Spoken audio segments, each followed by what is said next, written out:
তো বস, আজকের এই ভিডিওতে আমরা বেশ কিছু সিনেমার বিষয় নিয়ে কথা বলবো। তো চলো আজকের ভিডিও শুরু করা যাক। বাটোয়ারা 1947 এবং আওয়ার আপন 2 এই দুটো ছবির ক্ল্যাশ আমরা দেখতে পেয়েছি। গতকালকে দুটো ছবি মুক্তি পেয়েছে, হিন্দি ছবির কথাই বলছি এখানে মূলত। তো এই দুটো ছবির মধ্যে আওয়ার আপন 2 যেরকম ভাবে ওপেনিং ডেতে নাম্বার এনেছে সেটা ভীষণ ভীষণ ভালো। সোলো হিরো হিসেবে ইমরান হাশমির কেরিয়ারের সব থেকে বড় ওপেনিং সে পেয়েছে এই ছবিটার দ্বারা। এবং আজকে ইন্ডিপেন্ডেন্স ডের দিন এই ছবিটার যে নাম্বারটা আসবে সেটা ম্যাসিভ নাম্বার। এই ছবিটা যে গ্রোথটা আনবে, যেরকম ছবির যা বুকিং হয়েছে সেই হিসেবে বলা যাচ্ছে সেটা টেরিফিক আসবে। এবং আগামীকাল রবিবার, আগামীকালও ছবির নাম্বার মেনটেন থাকবে। তো আওয়ার আপন 2 এই ছবিটা নিজের ডে ওয়ানে যেরকম যে আর্লি এস্টিমেশন এসছে প্রায় 21 কোটি টাকার নেট কালেকশন করেছে। এটা দারুণ নাম্বার, দারুণ জাস্ট। এই ছবিটার যদি প্রচার আরও হতো এবং মিউজিক চার্ট বাস্টার হতো, এই ছবিটা হয়তো 25 থেকে 30 কোটি টাকার নাম্বার আনতে পারতো। এবার দেখার এই ছবিটা উইকেন্ডে কালেকশন কোথায় নিয়ে যায় এবং তারপর সোমবার থেকে ছবির অগ্নি পরীক্ষা শুরু। তবে এই ছবিটা যেহেতু লিমিটেড বাজেটে বানানো, যাই নাম্বার আনবে এই ছবিটা হিট অলরেডি হয়ে যাবে। তো আওয়ার আপন 2 দ্বারা ইমরান হাশমি যে এরকম পরিমাণে একটা অডিয়েন্স পেল, এতে আমি ভীষণ ভীষণ খুশি। এরপর যদি বাটোয়ারা 1947 এর কথা বলি, তো এই ছবিটাকে বড় ব্যবধানে প্রথম দিনেই কোথাও একটা কি পাল্টি মেরে দিয়েছে আওয়ার আপন 2। বাটোয়ারা 1947 অনেক শো পেয়েছে, সিঙ্গেল স্ক্রিন হিসাব মতো একচেটিয়া শো পেয়েছে। তারপরেও এই ছবিটার ডে ওয়ান নাম্বার কিন্তু ডাবল ডিজিট আসেনি, উল্টে তার অর্ধেক এসছে। এই ছবিটা নিজের ডে ওয়ানে প্রায় 5.5 কোটি টাকার কালেকশন করেছে। মানে সানি দেওয়ালের জাট ছবিটাও 10 কোটির নাম্বার এনেছিল ওপেনিং ডেতে, সেখানে এই ছবিটা 5,50,00,000 টাকার নাম্বার এনেছে। এমনটাই আর্লি এস্টিমেশন, যেটা খুবই খুবই ডাল, খুবই উইক নাম্বার। এবার দেখার আজকে ইন্ডিপেন্ডেন্স ডের দিন এই ছবিটার কালেকশনে কি ব্যাপক জাম্প আসে, না সেটাও ডাবল ডিজিট নাম্বার ছুতে কোথাও একটা গিয়ে ব্যর্থ হয়, দেখার সেটা। বাংলা ছবি কেউ বলে বিপ্লবী কেউ বলে ডাকাত, সেই ছবিটাও যদি এই শোজগুলো পেতো সিঙ্গেল স্ক্রিনে আমাদের এখানে, তাহলে আমার মনে হয় এর থেকে বেটার রেসপন্স পেতো, যেটা বাটোয়ারা 1947 পায়নি সিঙ্গেল স্ক্রিনে।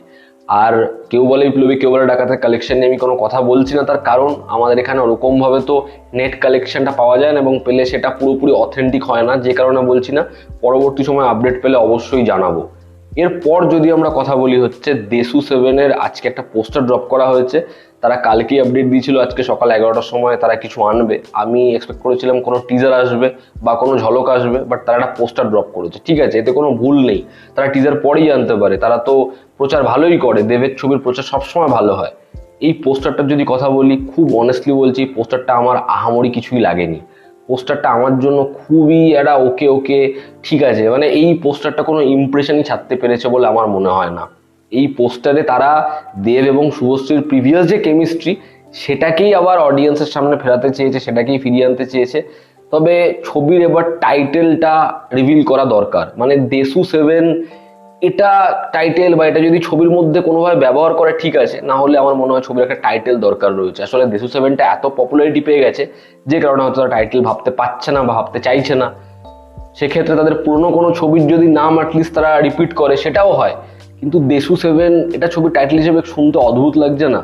এই পোস্টারটা যেরকম, সেখানে দেব শুভশ্রী ঠিক আছে, দুজনকে ভালোই লাগছে, কিন্তু ব্যাকড্রপটা যেরকম যেরকম লেন্স ফ্লেয়ার পড়ছে, যেরকম ভাবে বাইকে বসে রয়েছে, আজকাল এত ভালো ভালো পোস্টার আসছে যেরকম ছবির ফার্স্ট লুক হয়, সেগুলো এআই ছাড়াও যেভাবে ডিজাইন করা হয় না, ফার্স্ট লুক দেখে অনেক সময় আমরা চমকে যাই যে ভাই কি পোস্টার বানিয়েছে।